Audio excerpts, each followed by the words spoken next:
Good morning, folks. Kirk here with Giordano Plastering.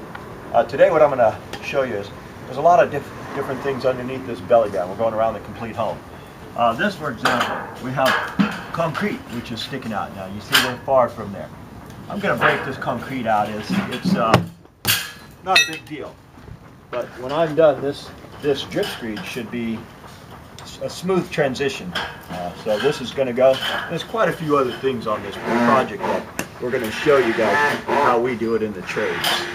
Alright guys, under here we're going to put a drip screed. Also, it's going to go on here. You know what I generally do is I use the tips of my fingers. I've been doing it this way for about 30 years. We want to be under this about a ½ inch to an inch. ½ inch gives more strength for this, so I usually go a ½ inch. I'll put this here, and the index of my fingers, that first joint, I'll touch my fingernails to it, and that's even right there. I'll staple this down, and then I'll put this paper back on it. We're going to cut this right here. Homeowner said, well, gee, you can go under the metal, but personally, I want to go under the metal as well as the paper. So our new paper is going to go under this, and on top of their existing, this existing is going to go on the drip screed, and our new two more layers will go over that too. A lot of little things on this particular project, so we're going to go over the ethics and what we do to make certain that these places don't leak. Alright guys, on this particular side here, by the way, none of my corners are lining up when I come to the sides. We fixed that kind of issue with corner aid. He didn't have his stucco molds on here, so what he asked me to do is if I could put J-trim. Fortunately, I had some on the truck. And now I'm going to go underneath this piece here and cover my J-trim. There's a lot of improvising when we do this kind of thing, so there's a couple more things on this particular project, and I'll show it to you.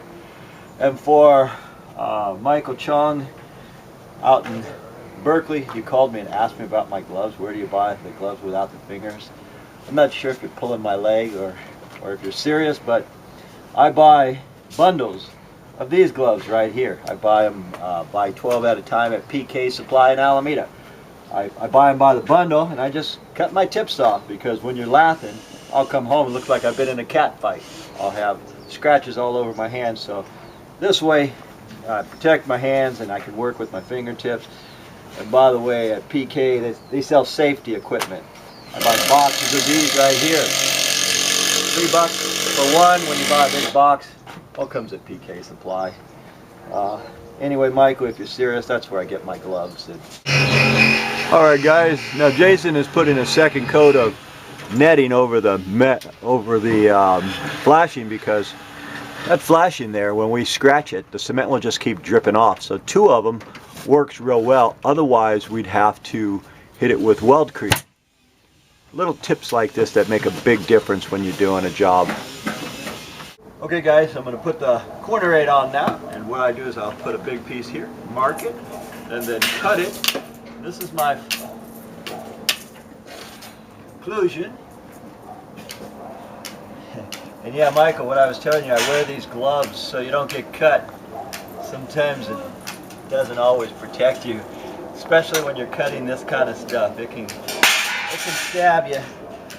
But see, that's cover as much of your hand as possible. My son was laughing and says, "Hey Dad, what did you just tell that guy?" Well, that kind of stuff happens. There's completion. My name is Kirk. I'm with Giordano Plastering. Thank you folks for watching. We'll see you guys on the next one.